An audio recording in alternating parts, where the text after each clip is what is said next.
Hello again everyone, Witch Doctor here looking at the markets, and I'm currently looking at the week over week activity, talking about the end of week market wrap, and looking at the major currencies. Of course, as you know, you have on the far left the dollar index futures, followed by the rest of the currencies. You got the dollar index here in a 4-hour chart, and the yen, Swiss franc, and the Canadian dollar across the top part here, all on a 4-hour basis.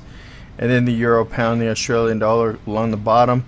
We talk about the correlation factor here, and let's talk about this. You can see that at the beginning of the week, the dollar index was pretty much range bound and didn't really break above last week's high until the middle of the week. But you can see here that we had last week's high there that it used as resistance. It probably gave you the initial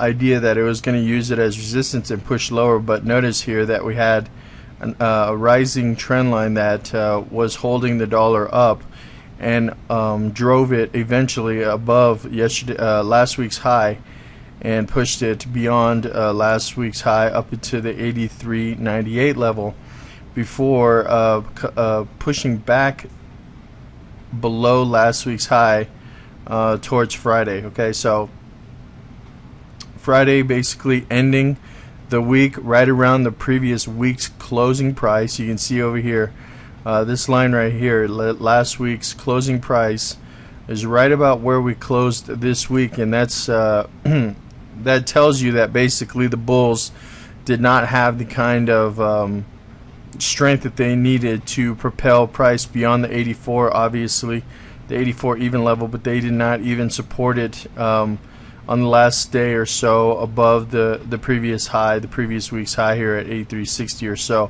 So in a sense, you can see that they gave up towards the back end of the week. Now the question here is whether or not they support it going into the next week, and there may be reason that we'll take a look at the longer term picture to perhaps suggest that there may be reason the dollar may start to pull back a little bit, or see if there's going to be any reason why it may continue this move higher. So as is for now, you can see that it was a relatively light trading week, not very much movement above the previous week's high. We did have this channel that the dollar did create, and it was essentially maintaining, or the price was being contained within this channel.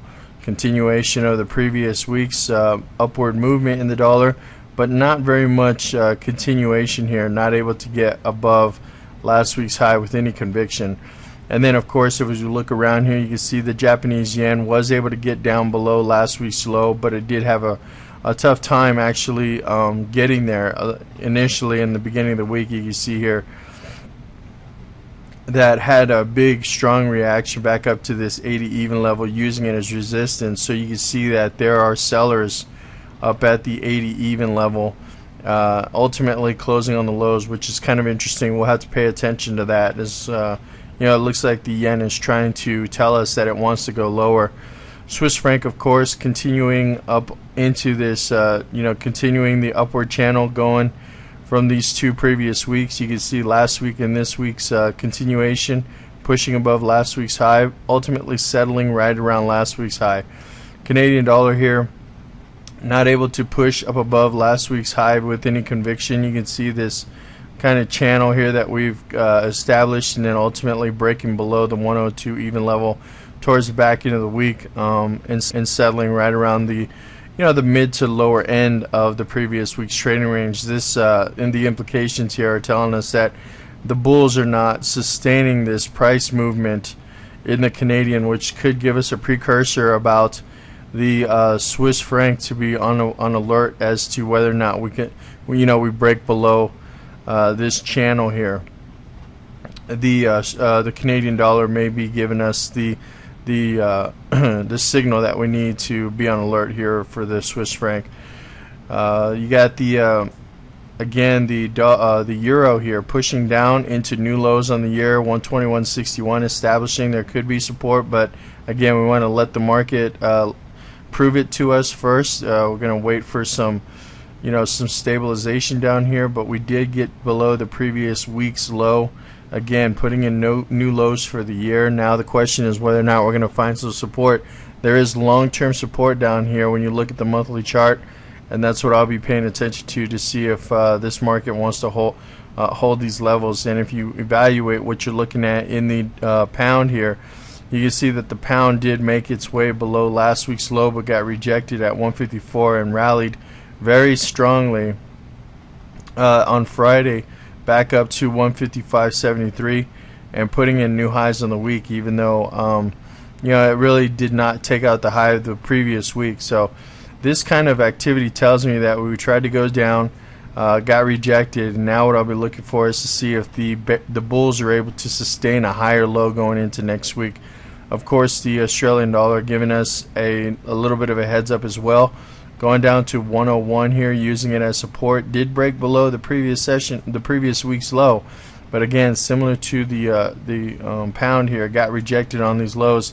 And now the question is whether or not the bulls are willing to support the Australian dollar and the pound dollar at higher lows. I think that's going to give us the insight that we need to be looking for higher lows here in the euro.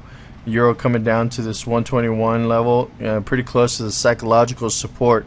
So again, it'll be interesting how this next week develops. As for last week, of course, new lows in the year for the euro. The pound and the Australian dollar going down to test lows, but not able to make new lows. And of course, the dollar index futures, I'm going to be watching that here to see if it rolls over or if we continue to push higher. That's all I got for this market wrap, folks. Good luck in your trading. Stay safe out there. Best regards to all. We'll see you at the next market wrap.